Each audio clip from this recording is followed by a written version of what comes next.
Ranthambore children academy senior secondary school की online कक्षाओं में आपका स्वागत है।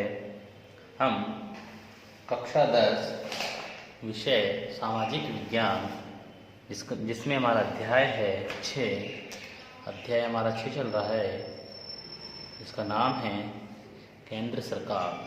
केंद्र सरकार। देखिए, केंद्र सरकार, इसको हमने सरकार से स्टार्ट किया था, फिर हमने सरकार के अंगों के बारे में पढ़ा और हमने सरकार के अंगों में व्यवस्थापिका, कार्यपालिका और न्यायपालिका में सरकार को बांटा था। और व्यवस्थापिका का भी हमने विस्तार से वर्णन किया था और उसको पढ़ा भी था। इसमें हमने संसद के कार्यों और शक्तियों को पढ़ा, राज्यसभा लोकसभा के बारे में पढ़ा। आज हम कार्यपालिका, जो सरकार का दूसरा अंग है, सरकार का दूसरा अंग, याद रखें, कार्यपालिका सरकार का दूसरा अंग है। पूछे आपसे तो बता सकते हैं आप कि सरकार दूसरा अंग क्या होता है? कार्यपालिका। इसको पढ़ेंगे और इसके बारे में विस्तार से जानेंगे। देखिए, कार्यपालिका के बारे में पढ़ते हैं तो इसमें सबसे पहला पॉइंट आता है हमारा राष्ट्रपति। क्या आता है? राष्ट्रपति। आप राष्ट्रपति के बारे में अवश्य जानते होंगे। आपको भारत के राष्ट्रपति का नाम भी पता होगा।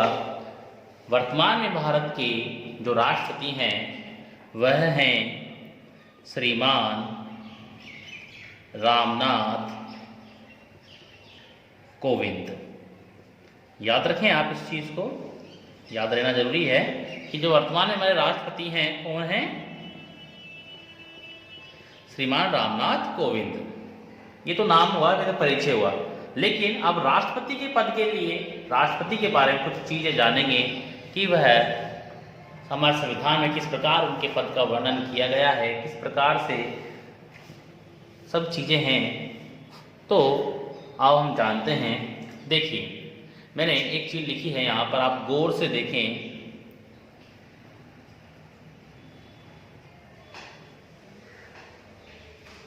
कार्यपालिका का प्रधान, कार्यपालिका का प्रधान यानी हेड ऑफ कार्यपालिका, है ना। कार्यपालिका का प्रधान कौन होता है? राष्ट्रपति। ठीक है ना, याद रखें। यानी मुखिया कौन होता है कार्यपालिका का? राष्ट्रपति। याद रखें, राष्ट्रपति भारत का पहला व्यक्ति होता है। राष्ट्रपति राष्ट्राध्यक्ष होता है। राष्ट्रपति तीनों सेनाओं का सेना अध्यक्ष होता है, मनोनीत सेना अध्यक्ष होता है। तो इस प्रकार से, और कार्यपालिका का भी प्रधान कौन होता है? राष्ट्रपति। याद रखें। लेकिन एक चीज और है, क्या है वह? कि कार्यपालिका का वास्तविक प्रधान, कार्यपालिका का वास्तविक प्रधान कौन होता है? प्रधानमंत्री। कौन होता है? प्रधानमंत्री।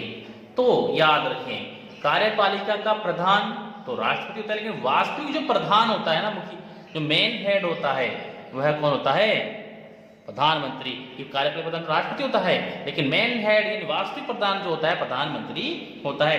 यानी एक चीज आपने पढ़ी होगी पहले की कक्षाओं में भी कि राष्ट्रपति के पास जो शक्तियां होती हैं वो नाम मात्र की शक्तियां होती हैं, और जो वास्तविक शक्तियां होती है वो प्रधानमंत्री के पास ही होती हैं। तो वही उसी चीज को मैं बता रहा हूं आपको कि जो नाम मात्र शक्तियां हैं वो राष्ट्रपति के पास है, लेकिन जो वास्तविक शक्तियां हैं वह प्रधानमंत्री के पास हैं। यानी जो राष्ट्रपति जो कार्य करता है वह प्रधानमंत्री और मंत्रिपरिषद की सलाह पर ही करता है। ये तो हुई राष्ट्रपति के बारे में कुछ बातें। देखिए, मैंने आपके सामने कुछ अनुच्छेद लिखे हैं, इसके माध्यम से आप राष्ट्रपति के बारे में विस्तार से जानेंगे। राष्ट्रपति के बारे में विस्तार से जानेंगे कि पद से लेकर अनुच्छेद 61 पद से लेकर महाभियोग किस प्रकार लगाया जा सकता है इनके तो उसके बारे में हम विस्तार से जानेंगे। देखिए, आपने राष्ट्रपति का नाम याद रहेगा, अगर आप चाहें तो लिख भी सकते हैं, श्रीमान रामनाथ कोविंद। ठीक है। देखिए, पद अनुच्छेद 52 के अंतर्गत कहा गया है भारत संविधान में कि भारत का एक राष्ट्रपति होगा। क्या होगा? भारत का एक राष्ट्रपति होगा।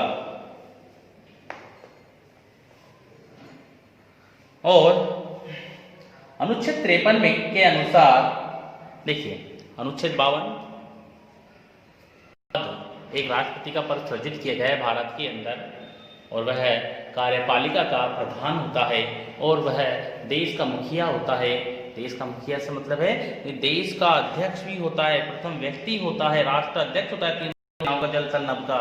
तो इस प्रकार अनुच्छेद 52 के अंदर एक राष्ट्रपति पद सृजित किया गया है। अनुच्छेद 53 के अनुसार कार्य और शक्तियों का वर्णन किया गया है कि अनुच्छेद 53 में क्या क्या कहा गया है कि भाई राष्ट्रपति का पद तो सृजित कर लिया, अब 53 में क्या कहा गया है कि वह कार्य क्या होंगे जो राष्ट्रपति करेंगे। आपको पता होना चाहिए राष्ट्रपति क्या कार्य करते हैं, क्या कार्य करते हैं। राष्ट्रपति का कार्य क्या है कि लोकसभा राज्यसभा द्वारा जो पास बिल होते हैं उनको राष्ट्रपति साइन करता है, हस्ताक्षर करता है, उसी के बाद वो कानून बन पाते हैं। शक्तियां क्या है राष्ट्रपति के पास? राष्ट्रपति के पास बहुत सी शक्तियां हैं जिनके बारे में हम इसके बाद की कक्षा में पढ़ेंगे। राष्ट्रपति के पास बहुत सी शक्तियां हैं जिनके बारे में हम अगली कक्षा में पढ़ेंगे। आज हम सिर्फ इन्हीं के बारे में देखेंगे कि कार्य और शक्तियां, कि राष्ट्रपति कार्य तो क्या करेंगे और राष्ट्रपति के पास शक्तियां क्या हैं। मैंने स्टार्टिंग में बताया था कि राष्ट्रपति का सिर्फ नाम मात्र की ही शक्तियां हैं, वास्तविक शक्तियां हमारे प्रधानमंत्री के पास ही हैं, तो याद रखें। अनुच्छेद 54 कहता है कि निर्वाचक होगा, निर्वाचक। अब निर्वाचक से मतलब क्या है कि राष्ट्रपति के चुनाव में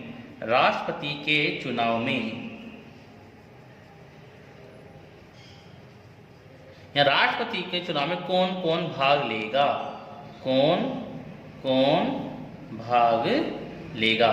देखिए, भाग लेगा से मतलब क्या है कि यानी राष्ट्रपति को वोट कौन करेगा, राष्ट्रपति को वोट कौन करेगा। निर्वाचक मंडल होता है, इसका एक निर्वाचक मंडल होगा, उसमें कौन कौन होते हैं। सबसे पहले होते हैं लोकसभा व राज्यसभा के सदस्य। क्या होते हैं कि लोकसभा व राज्यसभा के सदस्य। दूसरे नंबर होते हैं विधानसभा के सदस्य, विधानसभा के सदस्य, और संघ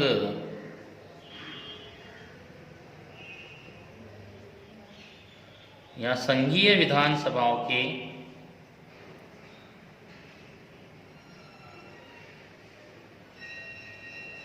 सदस्य, जिनमें दिल्ली व पुदुचेरी शामिल है।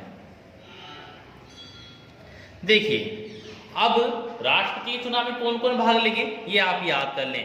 राष्ट्रपति चुनाव में राष्ट्रपति को वोट कौन कौन करेगा। लोकसभा के सदस्य यानी जो हमारे सांसद हैं, लोकसभा के सदस्य है ना, लोकसभा के सदस्य जो हमारे सांसद हैं वह राष्ट्रपति को वोट करेंगे। इसके अलावा राज्यसभा के सदस्य भी वोट करेंगे, इसके अलावा राज्यसभा के सदस्य भी इसको वोट करेंगे, राष्ट्रपति को वोट करेंगे। इसके अलावा क्या और कौन वोट करेगा राष्ट्रपति को? समस्त विधानसभाओं के सदस्य, समस्त विधानसभाओं के सदस्य, यानी भारत के अंदर 28 जो राज्य हैं और उनके समस्त जो विधायक हैं, निर्वाचित जो विधायक हैं, आता ना चुने हुए जो विधायक हैं, मनोनीत की बात नहीं कर रहे हैं हम, निर्वाचित की बात की जा रही है, उनके सदस्य लोकसभा की भी मनोनीत नहीं, सिर्फ निर्वाचित ही वोट करेंगे। याद रखना, निर्वाचित ही वोट करेंगे, इसमें भी निर्वाचित ही वोट करेंगे जो चुने गए हैं। तो राष्ट्रपति के चुनाव में विधानसभा सदस्य, लोकसभा और राज्यसभा सदस्य, इसके अलावा संघीय विधानसभाओं के सदस्य। हमारे भारत में सिर्फ 2 केंद्र शासित क्षेत्रों में ही संघीय विधानसभा है, इसमें दिल्ली और पुदुचेरी शामिल है, यानी वो दिल्ली और पुदुचेरी के विधायक भी राष्ट्रपति के चुनाव में भाग लेंगे। तो इस प्रकार से आप याद रखेंगे कि ये निर्वाचक मंडल में कौन रहेगा, राष्ट्रपति को वोट कौन करेगा, कि लोकसभा व राज्यसभा के सदस्य, समस्त भारत के समस्त राज्यों की विधानसभाओं के सदस्य और संघीय विधानसभाओं के सदस्य, यानी दिल्ली और पुदुचेरी के विधानसभा सदस्य। इस प्रकार से ये है वोट इसमें करेंगे। ठीक है, अब आगे की ओर चलते हैं, आगे की ओर हम चलते हैं। देखिए, अगली आती निर्वाचन की रीति, यानी निर्वाचन कैसे होगा। राष्ट्रपति का निर्वाचन कैसे होगा। आपने देखा है कभी कि राष्ट्रपति के चुनाव हो रहे हैं और या तो आपके बड़े भाई बहन या मम्मी पापा राष्ट्रपति को वोट करने जा रहे हैं? ऐसा तो नहीं होता है, ऐसा नहीं होता है। तो राष्ट्रपति को चुनाव में कौन भाग लेता है, हमने बता ही दिया आपको। निर्वाचन के रीति के रीति, देखिए निर्वाचन की जो रीति होती है वो क्या बोलते हैं इसको, समान आनुपातिक चुनाव प्रणाली या एकल संक्रमणीय चुनाव प्रणाली। देखिए इसका मतलब एक ही है कि समान आनुपातिक चुनाव प्रणाली या एकल संक्रमणीय चुनाव प्रणाली के द्वारा राष्ट्रपति का निर्वाचन होता है। यानी समान अनुपात निकाला जाता है कि भाई संसद का यानी सांसद यानी लोकसभा के जो सदस्य हैं उनका अनुपात निकाला जाता है। भाई लोकसभा 543 है, राज्यसभा के 233 है, 233 है, 776 बैठ जाते हैं। और अगर विधानसभा से देखें तो कुल 4120 हैं।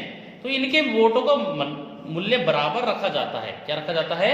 वोटों का मूल्य बराबर रखा जाता है।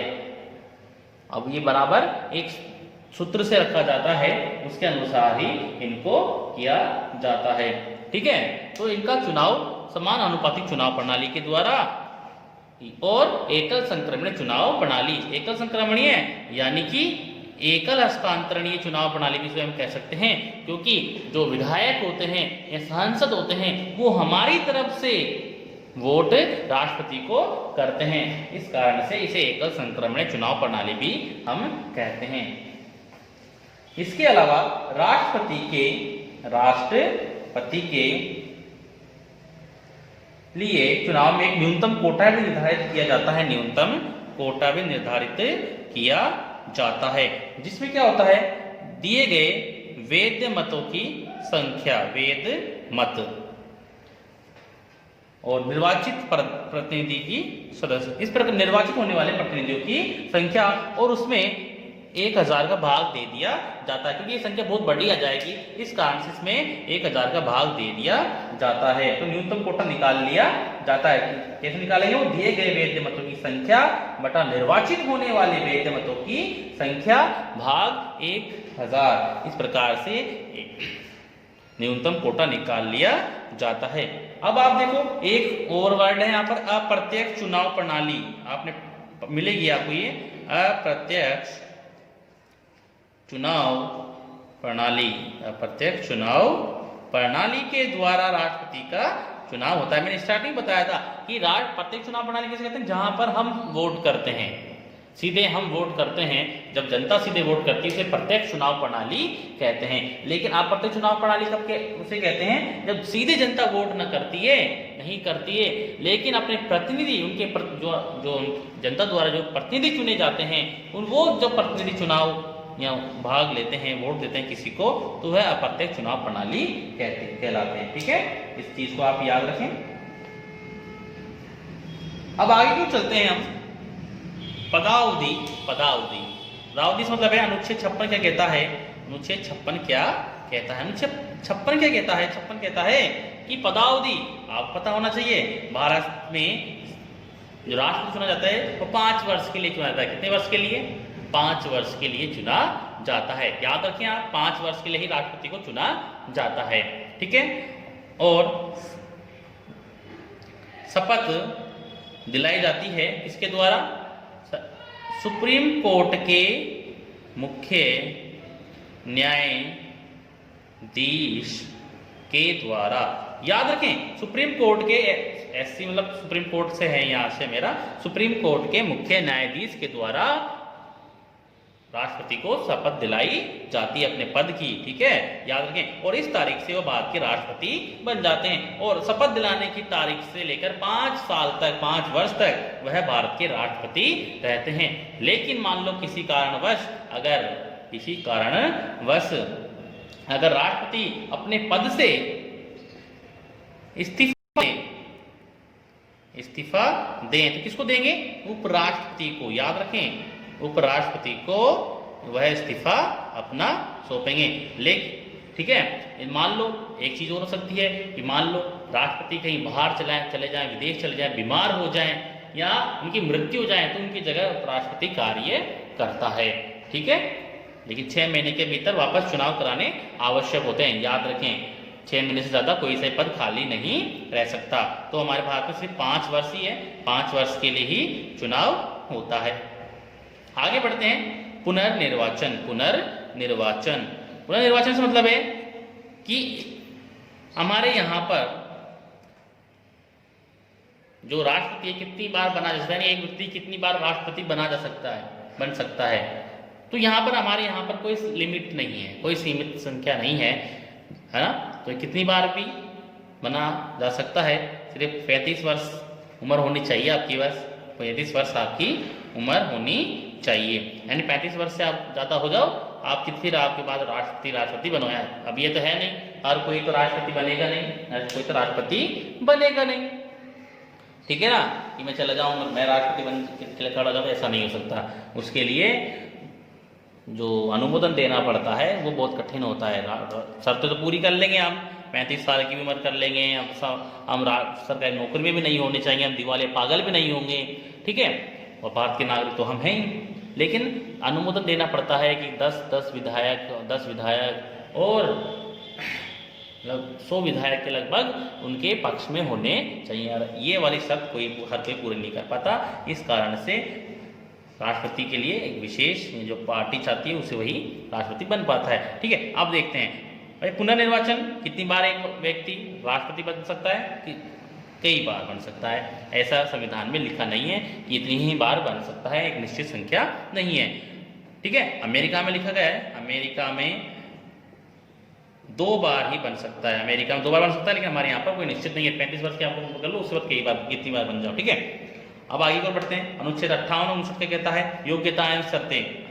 योग्यता एवं शर्तें। योग्यता एवं शर्तें क्या कहती हैं? योग्यता एवं शर्तें क्या कहती हैं?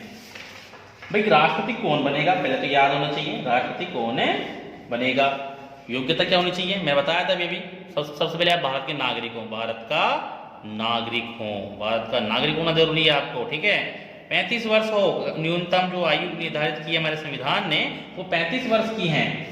इसके अलावा वह लोकसभा का सदस्य निर्वाचित होने की योग्यताएं रखता हूं। लोकसभा के सदस्य निर्वाचित, उसमें क्या है, उम्र का तो हमें पता ही है, लेकिन इसके अलावा वह किसी लाभ के पद पर ना हो, वह किसी लाभ के पद पर ना हो। याद रखें, लाभ पद पर से क्या मतलब है हमारा? मतलब यह है कि वह किसी को राज्य सरकार या केंद्र सरकार द्वारा सरकारी नौकरी में नहीं होना चाहिए। इससे मतलब हमारा यह है, अगर वह है उसे अपने पद से त्याग पत्र देना होगा। ठीक है, इसके अलावा वह न्यायालय द्वारा दिवालिया या पागल घोषित ना किया गया हो। इस प्रकार से ये शर्तें पूरी करनी होगी। यह 58 और 59 में दिया गया है। इस प्रकार ये हमारा ये हो गया। ठीक है, अब हम चलते हैं अनुच्छेद 60 की ओर। शपथ, मैंने बताया था शपथ कौन दिलाएगा राष्ट्रपति को? कौन दिलाएगा बताओ? सुप्रीम कोर्ट का मुख्य न्यायाधीश राष्ट्रपति को शपथ दिलाएगा। ठीक है ना, अगर वह अपने पद से हटते हैं, यानी कि अगर वो इस्तीफा देते हैं तो इस्तीफा बताया था मैंने आपको, इस्तीफा किसको देंगे? वो उपराष्ट्रपति को। ठीक है, उपराष्ट्रपति को अपना इस्तीफा दे सकते हैं। तो आप इसको भी याद रखें। अब लास्ट चलते हैं अनुच्छेद 61 की ओर। अनुच्छेद 61 की ओर देखिए, आप जानते हैं महाभियोग दे रखा है, इसका अनुच्छेद 61 क्या रखा है? महाभियोग। महाभियोग जानते हैं आप क्या होता है? कि मान लो आप पता है ये कि राष्ट्रपति का पद हमारे भारत में 5 वर्ष के लिए सृजित किया गया है, लेकिन संविधान के अनुच्छेद 61 के अनुसार राष्ट्रपति द्वारा संविधान का उल्लंघन किए जाने पर संविधान में दी गई पद्धति के अनुसार उस पर महाभियोग लगाकर उसे पद से हटाया जा सकता है। महाभियोग लगाने का अधिकार भारतीय संसद के प्रत्येक सदन को प्राप्त है। प्रत्येक सदन को प्राप्त है, याद रखें। 2 सदन है हमारे, यानी राज्यसभा और लोकसभा, यानी दोनों में से कहीं भी पारित किया जा सकता है। यह पहले स्टार्टिंग में याद रखें। अभियोग चलाने की अनुमति के लिए अभियोग चलाने वाले सदन की समस्त संख्या के 1/4 सदस्यों के हस्ताक्षर होने आवश्यक है, यानी जिसमें भी चलाया जाए वहां 1/4 सदस्यों के लिए 1/4 सदस्यों के हस्ताक्षर होना चाहिए उस अनुमोदन पर। सदन में प्रस्ताव होने के 14 दिन बाद अभियोग लगाने वाले सदन में उस पर विचार किया जाएगा। वह उस जो लगाया गया है अभियोग उस पर विचार करेगा वह सदन, राज्यसभा या लोकसभा जिसमें भी वो पेश किया गया है पहले। और यदि अभियोग का प्रस्ताव सदन की कुल संख्या के 2/3, मान लो राज्यसभा में वह 2/3 सदस्य, यानी 2/3 सदस्यों से अगर वह प्रस्ताव पारित हो जाता है तो उसके उपरांत प्रस्ताव द्वितीय सदन को भेज दिया जाता है, चाहे वो पहले इसमें आओ चाहे इसमें आओ, तो वो दूसरे सदन में भी वो भेज दिया जाता है। वहां भी उसे दूसरे सदन में इन अभियोग को या तो स्वयं जांच करेगा या इस कार्य के लिए विशेष समिति नियुक्त करेगा। यदि सदन में राष्ट्रपति के विरुद्ध लगाए गए आरोप सिद्ध हो जाते हैं और दूसरे सदन में उसके कुल सदस्यों में कम से कम 2/3 बहुमत से, वह भी अगर 2/3 बहुमत से अगर उसे पास कर देता है, 2/3 बहुमत से पास कर दिया जाता है, तो वह प्रस्ताव पारित हो जाएगा और राष्ट्रपति को महाभियोग लगाकर हटा दिया जाएगा। महाभियोग लगाकर हटा दिया जाएगा, याद रखें। इस प्रकार राष्ट्रपति के संबंध अनुच्छेद ये हमने आज जाने। अगली कक्षा के अंदर हम राष्ट्रपति की शक्तियों और कार्यों के बारे में विस्तार से जानेंगे। धन्यवाद।